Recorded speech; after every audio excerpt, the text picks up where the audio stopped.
اعوذ باللہ من الشیطان الرجیم بسم اللہ الرحمن الرحیم۔ السلام علیکم ناظرین، یقیناً آپ خیریت سے ہوں گے، یقیناً آپ خوش ہوں گے، اور جس طرح ذی الحج کے دن جاری و ساری ہیں، عبادت کے دن، اللہ تعالیٰ نے کہا کہ مجھے قسم ہے فجر کی اور 10 راتوں کی، اور مفسرین اور سارے لوگ کہتے ہیں کہ یہی وہ دن ہے جو عبادت کے ہیں، جب ایک دن کا روزہ سال کے برابر، اور جو 9ویں کا روزہ ہوگا وہ پچھلا سال اگلا سال ہوگا، یہاں پہ قرآن پاک پڑھیں، نوافل پڑھیں، صدقات دیں، ذکر اذکار کریں اور دوسروں کی مدد کریں اور استغفار کثرت سے کریں۔ یہ وہ دن ہے جب اللہ کو منانے کے دن ہے۔ رب ذوالجلال کا جو کہتے ہیں نا بعض کا پرنالا رحمت کا آن ہوتا ہے، وہ اس وقت ڈھونڈ رہا ہے کہ بندہ میرے سے مانگے میں اس کو معاف کروں۔ تو جس طرح ابھی ذی الحج کے بعد بڑا خاص دن حج کے بعد قربانی کا دن آ رہا ہے، تو میں نے آج مفتی زاہد منظور صاحب کو اسپیشلی طور پہ بلایا، میرے جو بیٹے بھی ہیں، میرے بھائی بھی، میرا بڑا پیار ہے ان سے۔ آج ہم قربانی کے حوالے سے، قربانی کا فلسفہ کیا ہے، قربانی کا اصول کیا ہے، گوشت کیا ہے، جانور کیا ہے، اس کی شرعی حیثیت کا، قربانی کے حوالے سے ہم مختلف ٹاپکس پہ بات کریں گے، اور یقیناً یہ سارے سوال جو آپ کے ذہنوں میں کلبلا رہتے ہیں ان سارے سوالوں کے آپ کو جواب ملیں گے۔ تو آج جب قربانی سے ریلیونٹ قربانی کا جانور ہے، اس کی شرعی حیثیت ہے، اس کا تقویٰ، اس کا قرضہ، اس کا ساری چیز میں بات کریں گے، تو میں نے اسپیشل طور پہ جو بلایا مفتی زاہد منظور صاحب کو۔ مفتی صاحب السلام علیکم۔ جی وعلیکم السلام ورحمۃ اللہ وبرکاتہ۔ آپ خیریت سے ہیں؟ جی الحمدللہ میں بالکل خیریت سب خیریت ہے؟ جی شکر۔ جس طرح آج کل قربانی کے دن قریب آ رہے ہیں، تو مجھ سے میں پہلا سوال آپ سے یہ کروں گا کہ قربانی کی جو ایک تو فلسفہ کیا ہے، اور جو ہماری امت ہے نبی کریم صلی اللہ علیہ وسلم کی جو پہلی امتوں میں قربانی کا تصور، ان دونوں میں بنیادی فرق کیا ہے؟ کون سی باریک لائن ہے جو ڈیفرنٹ کرتی ہے ان دونوں کو؟ اعوذ باللہ من الشیطان الرجیم، بسم اللہ الرحمن الرحیم۔ لن ینال اللہ لحومها ولا دماؤها ولکن ینالہ التقوی منکم۔ سر آپ کا بہت بہت شکریہ، آپ نے بندہ نچیز کو آج کے اس اہم پروگرام میں یاد کیا۔ ہمارا یہ جو بنیادی ایک سوال ہے کہ فلسفہ قربانی کیا ہے؟ اسلام اور اسلام سے پہلے جتنے بھی مذاہب آئے ہیں، چونکہ قرآن کہتا ہے لِكُلِّ أُمَّةٍ جَعَلْنَا مَنْسَكًا، ہم نے ہر امت کے لیے قربانی ایک مقرر کی ہے، ان کا ایک طریقہ مقرر کیا۔ تو قربانی تو ہر امت میں ہوتی رہی، قربانی ہر دور میں ہوتی رہی، لیکن اسلام اور اس سے پہلے کیا فرق تھا؟ یہاں پر ایک بنیادی فرق سمجھنا بڑا ضروری ہے۔ دنیا میں سب سے پہلی جو قربانی ہمیں نظر آتی ہے وہ جناب حابیل اور قابیل کی نظر آتی ہے۔ اللہ تعالیٰ ارشاد فرماتا ہے وَاتْلُ عَلَيْهِمْ نَبَأَ ابْنَيْ آدَمَ بِالْحَقِّ، تو آدم علیہ السلام کے 2 بیٹے۔ اچھا، جناب حابیل نے جب قربانی خدا کی بارگاہ میں پیش کی تو وہ جانور کی صورت میں تھی، اور قابیل چونکہ وہ کاشت کاری کرنے والا آدمی تھا تو اس نے اپنی طرف سے کچھ غلہ اور کچھ دیگر چیز اس نے اللہ کی بارگاہ میں پیش کی۔ تو ایک بنیادی فرق تو حضور یہ ہے کہ اسلام سے پہلے جو مذاہب آئے ہیں ان کے لیے کوئی ضروری نہیں تھا کہ وہ صرف جانور ہی کریں، وہ رب کو راضی کرنے کے لیے کوئی بھی شے رب کی بارگاہ میں پیش کر سکتے تھے، آگے پھر رب کی مرضی تھی اس کو قبول کرتا یا نہ کرتا۔ تو اسلام نے آ کر جانور کی شرط لگا دی، تو ایک فرق تو ہمارا یہ آ گیا۔ دوسرے نمبر پہ جو میں سمجھتا ہوں کہ یہ بڑا اہم تھا، جناب ابراہیم سے پہلے کی قربانیوں کو اگر ہم دیکھیں اور بعد میں دیکھیں تو جناب ابراہیم کی زندگی میں آ کر رب کی ذات نے قربانی کے معاملے میں ایک ٹوسٹ دیا ہے، اور وہ کیا تھا؟ وہ حضور ٹوسٹ یہ تھا کہ جناب ابراہیم سے پہلے قربانی تو تھی لیکن اس میں محبت نہیں تھی، اس میں انسیت نہیں تھی، سبحان اللہ، اس میں الفت نہیں تھی، جذبات نہیں تھے، صرف ایک عمل تھا، صرف عمل تھا، ڈرل تھی، صرف ایک مشین، ایک عمل تھا کہ بھئی جا کے کر لو۔ لیکن جب جناب ابراہیم آئے، اللہ کی ذات نے یہ جو درمیان میں جناب ابراہیم کی اولاد کو قربان کرنے کا کہ حصہ ڈالا نا، اب یہاں پر رب تعالیٰ نے اس قربانی کو جذبات عطا کر دیے۔ اگر آج کے دور میں ہم دیکھیں تو ہمارے چھوٹے چھوٹے بچے قربانی کے وقت رو رہے ہوتے ہیں جانور کے ذبح ہوتے ہوئے، ان کی اٹیچمنٹ ہو جاتی ہے، ان کی اتنی اٹیچمنٹ ہو جاتی ہے۔ یہ کہاں سے اٹیچمنٹ ہے؟ یہ جناب ابراہیم کا وہ جو اولاد کو ذبح کرنے کا جذبہ تھا، تو وہاں سے وہ چیز اللہ تعالیٰ نے اس پہ پیدا کی۔ تو ہمارا اسلام کا اور پہلے کا فرق یہ ہے کہ وہ ایک صرف عمل تھا، لیکن اسلام نے آ کر ان کو جذبات دیے ہیں، وہ ہماری روح تک وہ چیز پہنچتی ہے، ہم محبت اور خلوص کے ساتھ اس کی خدمت کر کے قربان گاہ تک لے کے۔ سبحان اللہ، بڑی پیاری بات آپ نے کی۔ مفتی صاحب یہ بتائیے گا کہ قربانی کی شرعی حیثیت کیا ہے اور یہ کن لوگوں پر واجب ہوتی ہے؟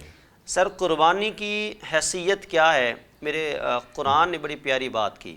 سورۃ الحجرات میں اللہ تعالیٰ ارشاد فرماتا ہے وَمَا آتَاكُمُ الرَّسُولُ فَخُذُوهُ وَمَا نَهَاكُمْ عَنْهُ فَانْتَهُوا، لوگو تمہیں جو رسول عطا کر دیں وہ لے لو، اور جس سے وہ تمہیں منع کر دے اس سے رک جاؤ، یہ تمہارا دین ہے۔ سبحان اللہ۔ تو اس قربانی کی حیثیت اس سے بڑھ کر اور کیا ہوگی کہ ہجرت مدینہ سے لے کر وصال نبی تک حضور نے کبھی قربانی مس نہیں کی. ہر سال حضور صلی اللہ علیہ وسلم نے قربانی کی. اور کن لوگوں پہ واجب ہے؟ اور کن لوگوں پر واجب ہے؟ ہر وہ بندہ جو صاحب نصاب ہے. اور آج کے دور میں اگر ہم اپنی آڈینس کے لیے اس چیز کو آسان کریں تو صاحب نصاب کا ایک سادہ سا مطلب حضور یہ ہے کہ آج جس بندے کے پاس اضافی رقم کے طور پر تقریباً 5 لاکھ کے قریب اس کے پاس رقم موجود ہے جو قربانی کے 3 دنوں کے اندر ہے، تو اس بندے پر وہ مرد ہے یا عورت ہے، وہ چاہے اس کے پاس سونے کی صورت میں ہے، وہ چاندی کی صورت میں ہے، وہ نقدی کی صورت میں ہے، اس پر قربانی لازم ہے. قربانی کی جو شرعی حیثیت ہے اور اس کی اثر روح کیا ہے؟ اللہ تعالیٰ نے قرآن پاک میں جو ایک آیہ مبارکہ نازل کی نا، جس میں فرمایا لن ینال اللہ لحومها ولا دماؤها ولکن ینالہ التقوی منکم، جو میں نے سب سے پہلے آیہ مبارکہ تلاوت کی. یہ آیہ مبارکہ نازل کر کے اللہ تعالیٰ نے امیر اور غریب کا فرق ختم کر دیا. جی سبحان اللہ. اللہ نے کہا کہ لوگو تمہارے جانور کا نہ خون اور نہ گوشت یہ میری بارگاہ میں نہیں پہنچتا. یہ وہ مرحلہ ہے جس مرحلے پہ آ کر 20 لاکھ کا جانور اور 20,000 والا یہ برابر کھڑے ہو گئے. اسے کہتے ہیں رب عادل ہے بڑا. یہ رب عادل ہے جی. تاکہ کیا حساب دیکھے رب کا. بالکل. تاکہ کوئی یہ نہ کہے غریب کہ اللہ وہ تو امیر تھا اس کی تو قربانی زیادہ قبول ہو جائے گی. فرمایا نہیں، تیرے دل میں یہ بات نہ آئے. تو چونکہ گوشت اور خون کی رب نے پہلے ہی انکار کر دیا ہے، اب امیر اور غریب اس بات پر اکٹھے ہو گئے. کیا بات. اب پہنچنا کیا ہے؟ وَلَكِنْ يَنَالُهُ التَّقْوَى مِنْكُمْ، تمہارا خلوص میری بارگاہ میں پہنچے گا. تو ہو سکتا ہے کہ اللہ کی بارگاہ میں 20 لاکھ والا جانور اتنا قیمتی نہ ہو جتنا قیمتی 20,000 والا ہو جائے. سبحان اللہ. اسے میرا رب کہتے ہیں. یہ رب کی ذات ہے. کوئی شک نہیں. اس کو کہتے ہیں وہ غریب کا رب بھی ہے، امیر کا رب بھی ہے. سبحان، بلکہ غریب کا پہلے ہے. جی بالکل ایسے ہی ہے. یہ ایسے ہی ہے کہ جیسے ماں اپنے بچوں میں سے کمزور بچے کا زیادہ خیال کرتی ہے. سبحان اللہ. اس کو پتہ ہے کہ باقی تو لڑ لڑا کر کھانا لے لیں گے، وہ جو کمزور سا ہے نا اس کی روٹی علیحدہ بچا کے رکھتی ہے کہ انہیں آنا ہے. کوئی شک نہیں. تو اللہ تعالیٰ بھی اپنے ان غریب بندوں کا پہلے خیال کرتا ہے. وہ تو 70 ماہوں پہ بھی شداش. الحمدللہ وہ اتنا پیار کرتا ہے. مفتی صاحب ہمارے جو دیکھنے والے ہیں جب جانور کے انتخاب کے لیے گھر سے نکلتے ہیں تو ہم ضرور ان کی رہنمائی کرنے کی کوشش کریں گے کہ عام بندہ جب جانور کے انتخاب کے لیے گھر سے نکلتا ہے، قربانی لینے کے لیے نکلتا ہے، تو اسے کن باتوں کا خیال رکھنا چاہیے جانور لینے میں؟ جانور کیسا ہونا چاہیے؟ جانور کس طرح کا ہونا چاہیے؟ اس کی عمر، اس کی جسم، ساری چیزیں، تاکہ ہمارے دیکھنے والوں کو رہنمائی مل سکے اور جانور لیتے وقت ان چیزوں کا خیال رکھیں. یہاں پر حضور سب سے پہلی جو چیز ہے وہ تو شریعت ہمیں کیا کہتی ہے اس بارے میں، اور شریعت سے پھر اگلا مرحلہ ہم دیکھیں گے کہ ہمیں کرنا کیا چاہیے. شریعت یہ کہتی ہے کہ تمام چیزوں کا ایک متفقہ آنسر ہم کر دیتے ہیں کہ دوندہ جانور ہونا چاہیے. اب اس کی عمر کتنی ہے وہ چھوڑ دے. دوندہ کیا ہے؟ دوندہ اس کے دانت 2 ٹوٹے ہونے چاہیے. نیچرل ٹوٹے ہوں. ہاں نیچرل ٹوٹے ہوئے ہوں. ٹھیک ہے. یہ بھی کرتے ہیں جو ہمارے لے کے آنے والے ہیں بیوپاری، وہ بعض کا توڑ بھی دیتے ہیں. تو اس چیز کا گناہ ان کو ہوگا، لینے والے کو نہیں ہوگا. جی ان کو ہوگا گناہ. تو وہ نیچرلی فطری طور پر ان کے وہ دانت جو ہے وہ ٹوٹے ہونے چاہیے. اب وہ کس عمر میں ٹوٹ جائیں یہ اس جانور کا معاملہ ہے. جس طرح ہمارے انسان کے بچوں کے عمر دانت جو ہے کبھی کسی عمر میں ٹوٹ گیا، کبھی کسی عمر میں ٹوٹ گیا. اگر جانور فربا ہے، موٹا تازہ ہے، دوندہ نہیں ہے، پھر صرف دمبے میں اجازت ہے، باقی کسی میں اجازت نہیں ہے. اوکے. باقیوں میں دوندہ ہونا شرط ہے. ٹھیک ہے. دمبے کی اجازت ہے. کان، ناک، ہر چیز سالم ہونا چاہیے. اب یہ آ گیا ہمارا کہ ہمیں کرنا کیا چاہیے. یہاں پہ سب سے پہلی جو بنیادی وہ عشق کی بات ہے. ہم نے تحفہ پیش کرنا ہے اپنے مالک کی بارگاہ میں، اور وہ تحفہ کتنا خوبصورت آپ کر سکتے ہیں آپ کو کرنا چاہیے. ہمارے پیارے نبی کریم صلی اللہ علیہ وسلم بہترین جانور بکرے کی صورت میں، دمبے کی بہترین جانور اللہ کی بارگاہ میں پیش کیا کرتے تھے. یعنی اس سے بڑی مثال اور کیا ہوگی کہ ہمارے جد امجد جناب ابراہیم نے اپنی اولاد اللہ کی بارگاہ میں پیش کر دی. اس سے بڑی اور جانور کی یعنی ہم کیا پیش کریں کہ آپ نے جو جانور بھی لینا ہے ایسا جانور لیں جو آپ کو پہلی نظر میں پسند آ جائے اور آپ کا دل کرے کہ ہاں یہ جانور خدا کی بارگاہ میں پیش ہو سکتا ہے. یعنی اس کا کان نہ کٹا ہو، اس کا کوئی زخم نہ ہو، کوئی نشان نہ ہو، کوئی پاؤں پہ چوٹ نہ ہو، یہ ساری چیزوں کا خیال رکھنا ہے. کسی بھی عیب سے پاک ہونا چاہیے. سمپل سادہ میرے ناظرین قابل احترام کہ وہ جانور جو ہر قسم کے عیب سے پاک ہو. اور حضور اس میں عیب جو ہے وہ جانور کا تو عیب اپنی جگہ پہ ہے ہی صحیح، ہمارے عیبوں سے بھی پاک ہونا چاہیے. یعنی ہم نے یہ خیال بھی کرنا ہے کہ ہمارے حرام کی کمائی اس میں شامل نہ ہو. ہم نے یہ خیال بھی کرنا ہے کہ ہمارے تقوی میں کوئی عیب نہ رزق حلال ہو. ہمارا رزق حلال ہونا چاہیے. کسی کا حق مار کر نہ کیا ہو. اگر مجھ پر 10 لاکھ روپے کسی کا قرض ہے تو میں 3 لاکھ روپے کا جانور لے کے آ رہا ہوں تو یہ میں زیادتی کر رہا ہوں نا. تو مجھے ان چیزوں کا بھی خیال کرنا ہے قربانی کے موقع پر کہ میں نے خدا کو بھی راضی کرنا ہے, لیکن اس کے ساتھ ساتھ اس طریقے سے میں نے خدا کو راضی کرنا ہے کہ واقعی خدا مجھ سے راضی ہو. اچھا مفتی صاحب, بات میرے حلقے میں جانتا ہوں کچھ لوگوں کو ایسوں کو, کچھ جو سرکاری افسران ہیں, جو بڑے لوگ ہیں, وہ اپنے متحدوں سے یا نیچے عملے سے وہ گفٹ کے طور پہ لیتے ہیں, جانور لے لیتے ہیں, میں نے قربانی کرنی ہے. تو میرا خیال ایسی قربانی تو نہیں ہوگی. جو اللہ تعالیٰ نے قرآن پاک میں فرما دیا نا وَلَٰكِن يَنَالُهُ التَّقْوَىٰ مِنْكُمْ, تمہارا خلوص میری ذات تک پہنچتا ہے.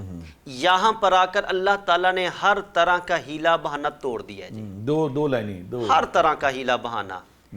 آپ نے خدا کی بارگاہ میں ہم انسانوں کو دھوکہ دے سکتے ہیں, لیکن وہ علیم بذات الصدور ہے, وہ ہمارے سینوں کے رازوں سے واقف ہے. رشوت کے طور پہ لی ہوئے بکروں یا دمبوں یا اونٹ یا کوئی بھی چیز ہے وہ قربانی نہیں سر, وہ قربانی بالکل بھی جائز نہیں ہے اور نہ اللہ تعالیٰ اسی چیز کو پسند فرماتا ہے. اچھا, ایک اور بڑا سوال ہے کہ بعض اوقات لوگ نا اونٹ اور گائے کے والے سے جو لیتے ہیں اس میں دوندے چوندے کی تو نہیں ہے کوئی بات؟ اس میں بھی ہر جانور میں ہر جانور دوندہ ہونا چاہیے.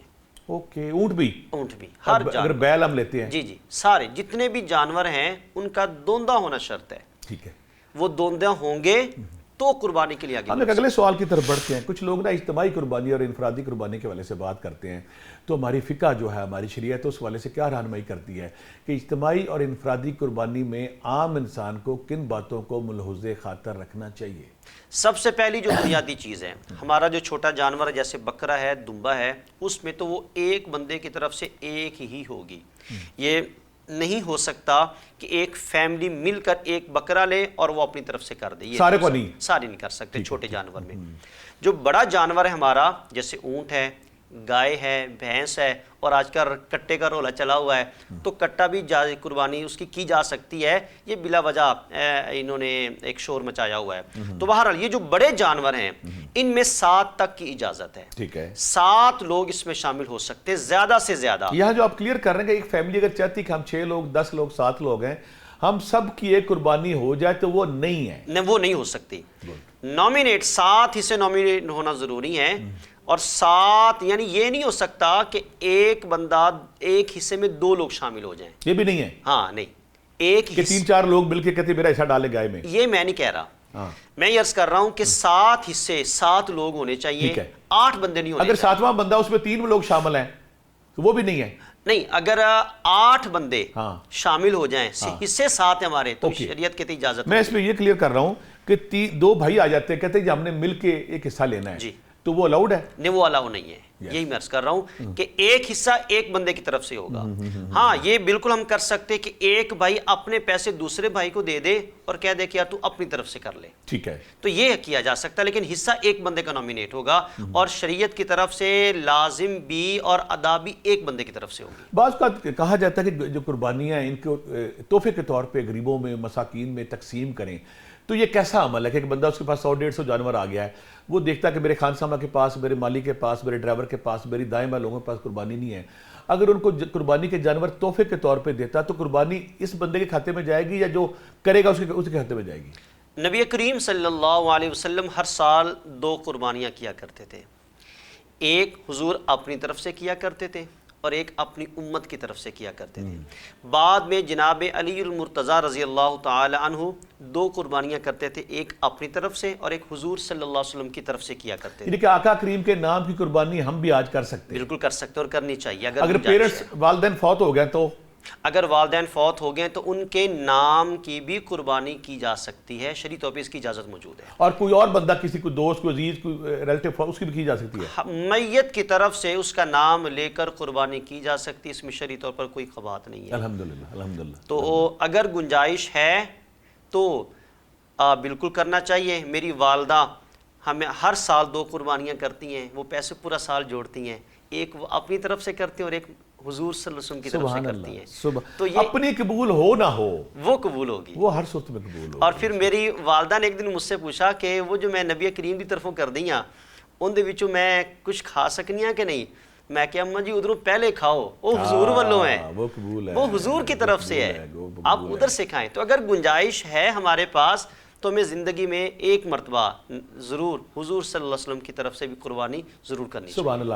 گوشت کی تقسیم کے حوالے سے بہت سارے سوالات اٹھتے ہیں، ہمارے بہت سارے دیکھنے والے ہمارے جو ہمارے معاشرے میں لوگ ہیں گوشت کی تقسیم کے حوالے سے بات کرتے ہیں، کتنا کرنا ہے، کتنا نہیں کرنا، گھر کتنا رکھنا ہے، باہر کتنا دینا ہے، اور کتنے عرصے تک گوشت کو محفوظ یا فریج میں رکھا جا سکتا ہے۔ یہ پلیز اس پر روشنی ضرور ڈالیے گا۔ اللہ تعالیٰ قرآن پاک میں ارشاد فرماتا ہے قُلْ إِنَّ صَلَاتِي وَنُسُكِي وَمَحْيَايَ وَمَمَاتِي لِلَّهِ رَبِّ الْعَالَمِينَ۔ اے نبی صلی اللہ علیہ وسلم تم فرما دو بے شک میری نمازیں، میری قربانیاں، میری زندگی اور میرا مرنا خدا کی ذات کے لیے ہے۔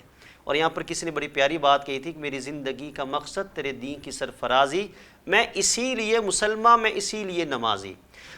قربانی جو ہے وہ میں نہیں کر رہا، میں خدا کی ذات کے لیے کر رہا ہوں۔ اب اس کی جو تقسیم ہوگی وہ بھی خدا کے حکم کے مطابق ہونی چاہیے۔ بالکل، یعنی کہ ہمارے اندر یہ کانسیپٹ ہے کہ جی میں حصے کر رہا ہوں، نہیں، بلکہ جو حکم خدا نے دیا ہے اس کے مطابق میں حصے کر رہا ہوں۔ یہ جملہ تھوڑا سا بدلنا چاہیے کہ بھئی جو حصہ تو اللہ اور شریعت نے جو ہمیں حکم دیا ہے وہ سب سے پہلا یہ دیا ہے کہ ہم اس کے 3 حصے کر جائیں، ایک اپنے گھر والوں کے لیے، ایک اپنے رشتہ داروں کے لیے، محلے داروں کے لیے، اور ایک وہ لوگ جو غریب غربا ہیں، جو محلے دار نہیں ہیں، جو باہر سے آتے ہیں، ہم ان کو دے سکتے ہیں۔ تو یہاں تک تو ہوگی گوشت کی تقسیم۔ جب ہمارے اسلام نے اس قربانی کے سلسلے کو شروع کیا، اس وقت چونکہ حالات اتنے اچھے نہیں تھے تو حضور صلی اللہ علیہ وسلم نے 3 دن سے زیادہ قربانی کا گوشت رکھنے سے منع کیا۔ لیکن بعد میں جب مسلمانوں کے حالات بہتر ہونا شروع ہوئے تو حکم ہوا کہ اب تم جب تک اس کو رکھ سکتے ہو تو تم رکھ سکتے، اگلی قربانی تک بھی، اگلی قربانی تک بھی سبحان آپ جب تک رکھ سکتے ہیں، جب تک۔ تو آج کے دور کے مطابق اگر کوئی بندہ، ایک ایسا بندہ جو قربانی کا گوشت تقسیم ہی نہ کرے اور وہ سارے کا سارا محفوظ کر کے رکھ لے، یا پھر ایسا کرے کہ بکرا تو رکھ لے فریج میں اور گائے کا یا بڑا وہ تقسیم کر دے، اگرچہ شریعت کی نظر میں یہ ایسا عمل نہیں ہے لیکن اس کو اجازت ہے، سارے کا سارا رکھ سکتا ہے، سارے کا سارا بھی اگر وہ رکھنا چاہے، اگرچہ شریعت اس کو پسند نہیں کرے گی، ناپسندیدہ عمل ہے، نہ یہ پسندیدہ عمل نہیں ہے، لیکن قیامت والے دن اس سے سوال نہیں کیا جائے گا کہ تو نے یہ کیوں کیا، شریعت نے اس کو اجازت دی ہے، وہ رکھ سکتا ہے اگر وہ رکھنا چاہے، لیکن رکھنا نہیں چاہیے۔ خواتین حضرات ہمارے ساتھ جڑے رہیے گا۔ یہاں پہ ہم لیتے ہیں ایک چھوٹا سا بریک، اور بریک بعد پھر آتے ہیں۔